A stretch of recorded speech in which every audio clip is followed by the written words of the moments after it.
Ah, ça a l'air propre. Ouais, mais c'est un curé qui avait ça, là. Hey, c'est le troisième aujourd'hui que c'est un curé qui avait ça. 20 000, c'est à toi, là. 20 000? Écoute, je vais faire un petit tour. Ah, mettons, on va l'essayer, on va l'essayer. Ah, on va l'essayer. Ah, Maxime, éclaire-moi donc. Je veux acheter un véhicule, mais quel signe que je peux regarder, voir si le véhicule a déjà été accidenté? En fait, souvent, quand il y a eu déjà une réparation puis qu'elle a mal été effectuée, il y a des signes qui ne mentent pas, comme des mauvais écarts entre les panneaux. Les panneaux ils ont mal été ajustés. Souvent, on peut voir aussi de la rouille qui peut ressortir. Comme ici, on voit que le véhicule, le panneau latéral, il est tout rouillé. Ça se voit bien. Je ne sais pas ce qui s'est passé exactement, mais je peux savoir qu'il y a eu une réparation.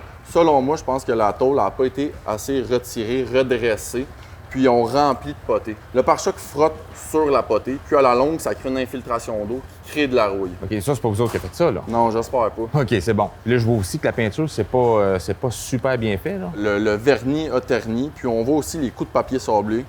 Donc, tout de suite, on voit que tout le côté du véhicule a été réparé, puis ça n'a pas bien été fait. Si ça a été frappé, on n'est pas certain au côté mécanique non plus, là, puis si ça a été bien fait, là. En plein ça. On ne sait pas côté mécanique, on ne sait pas aussi côté structurel, en fait. OK, mais en parlant de structure, vous autres, vous faites quoi de plus? Ben, en fait, nous, quand il y a un véhicule qui a la structure qui est touchée, on a accès aux normes du fabricant pour avoir toutes les dimensions pour pouvoir redresser le véhicule correctement dans les normes. Puis aussi, il y a les soudures, question soudure. OK, il y a des endroits pour souder précisément. C'est là. ça. Il y a des endroits pour souder, il y a des endroits pour couper. Quand il y a un accident, en fait, le véhicule il est fait pour absorber l'accident. Donc, s'il est coupé à mauvaise place ou il est soudé à mauvaise place, la tôle ou le véhicule, en général, ne fera pas la job comme il faut. D'ailleurs, j'ai un exemple. Juste ici, en fait, on a remplacé un toit.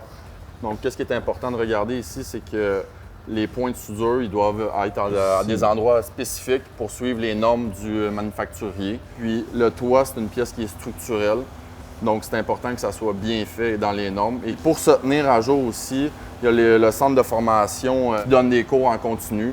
Donc, pour tout le temps rester à l'alerte. Fait que tout est à jour à tous les ans. Il y a nouveaux véhicules, nouvelles soudures, vous avez une formation. En plein ça. Bon, parfait. Hey, merci, Ça Maxime. fait plaisir.